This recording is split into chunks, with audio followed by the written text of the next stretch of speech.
na kaya niya magbago, there's no point.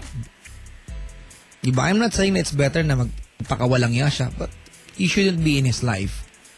Abigat ka kung ganun. Daming taong ganyan, diba? Ang tinutino na nga namin.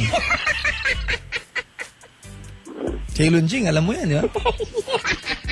You cannot buy peace of mind.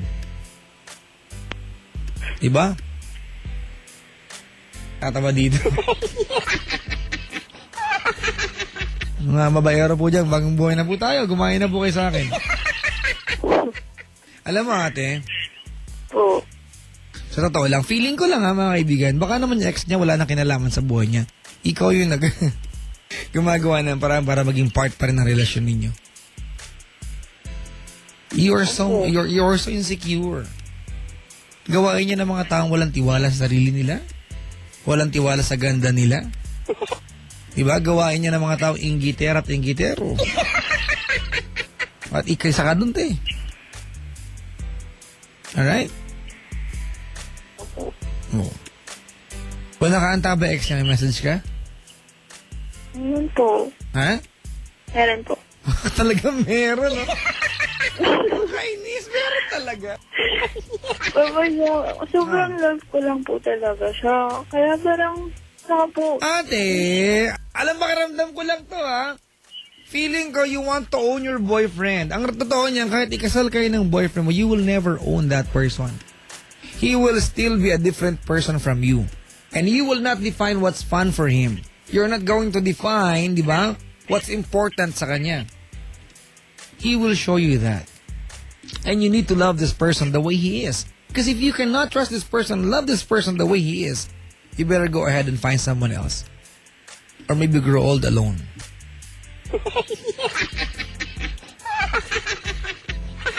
English yung Tagalogin ko, gusto mo? Papa Jack, trust is one of the best ingredients for a successful relationship. Talk to your boyfriend, tell your concerns. However, sabi dito, try to trust your BF and love him more. Don't be too insecure. Hindi ka ba nahiya sarili mo na natatawag kang insecure? Kaya yan. Di ba? O makapal lang talaga mukha mo?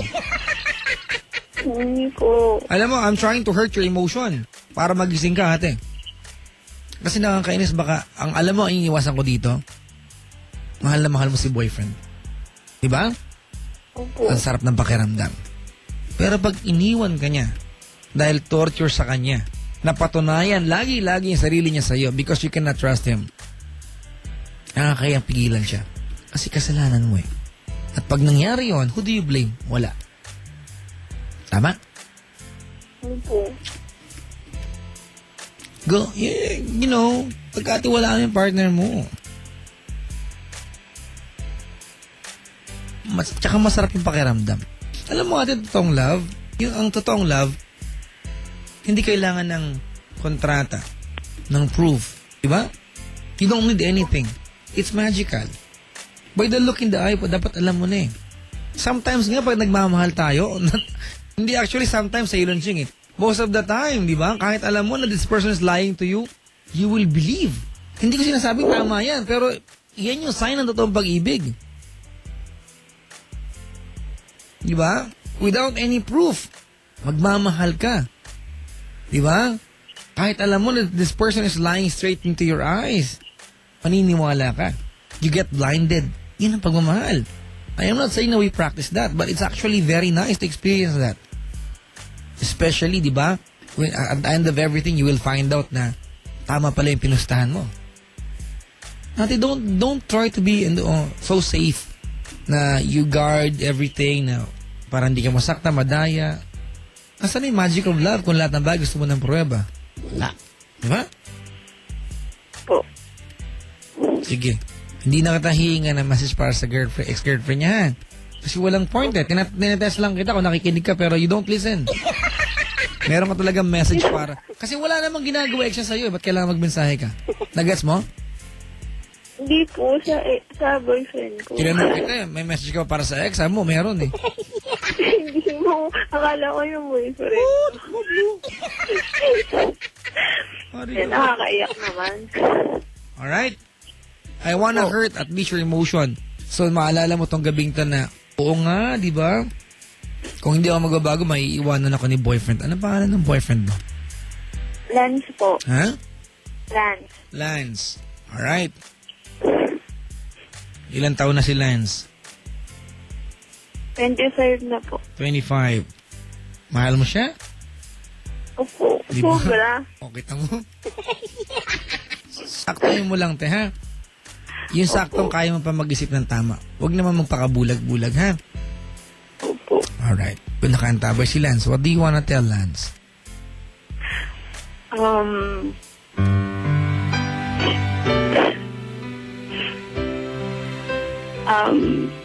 I love you so much. Sana ikaw yung hindi gagawa sa akin nung mga ginawa sa akin dati, kaya ako ganito. Kasi yun yung lagi nasa isip ko. Saka sana, wala nang gumulo sa atin. Wala namang gumugulo, te. Kung ano gumagawa ng issue. Meron ba? Meron wala? Maliban sa kakaka, meron wala? Kasi Papa Jack, natatakot lang talaga ako. Mamaya bigla nang Just gumawa ng answer paraan. my question, alright? Meron wala? Wala pa po. Ay, wala pa. Ay, nakakabusit ng tao na sa ilong, Jake. You have a very suffocating personality. You're paranoid. Ate, napaka-paranoid mo. Huwag kang pupunta ng kusina at maghawa ka ng matatalim na bagay na baka makapanakit ka na ibang tao. Yung mga praning, yung mga praning, hindi yan pinapahawak ng kahit na matalim na bagay. Baka manakit ka nang wala sa ayos. What's up naman? Seryoso ako. Hindi, kasi, kumbaga, you are very irrational pag ganyan. Diba? You doubt on something on someone without any basis at all. Imagine mo, nag-aabang ka ng pwedeng maging problema. And right now, you are actually very defensive. Paano kung wala namang ginagawa boyfriend mo? Ito yung pagkakataon sa Ilunching na ang mga lalaki, they will really bank on sa katwiran na hindi mo kayang pagkatiwalaan, gagawin ko na lang. Mali yun, pero minsan hindi mo masisi yung lalaki pag ganito yung girlfriend. Diba, si Ilunching? Nakakapikon eh. Mga kaibigan, do not get me wrong. You might hate me for saying this, pero ikaw yung tipo ng girlfriend masarap lokohin. Sa ugali mo. Seryoso ako, Kasi I wanna tell you, gusto ko kumintal. Ang ganda ng term. Sa utak mo yan. Ate, hindi tama man loko. But may mga guys na would really enjoy cheating on you. Sa ugali mo pa lang. Napaka-praning mo, te.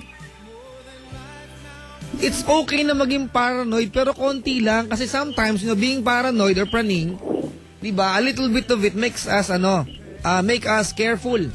Diba? Diyan tayo nag-iingat pag napraning tayo. Huwag naman sobra, te. Not to the point that you will drive away someone na nagmamahal sa'yo. Sa aking background, naasar lang ako sa'yo. Wala naman talagang problema, gumagawa ka. Gusto mong problem, ate? Mag-volunteer ka sa mga NGOs. Kailangan natin yan sa bansa natin, hindi sa relasyon. Di ba? Kaya rin ako tumawag kasi gusto ko nang pa talagang matapos to. And you're not listening.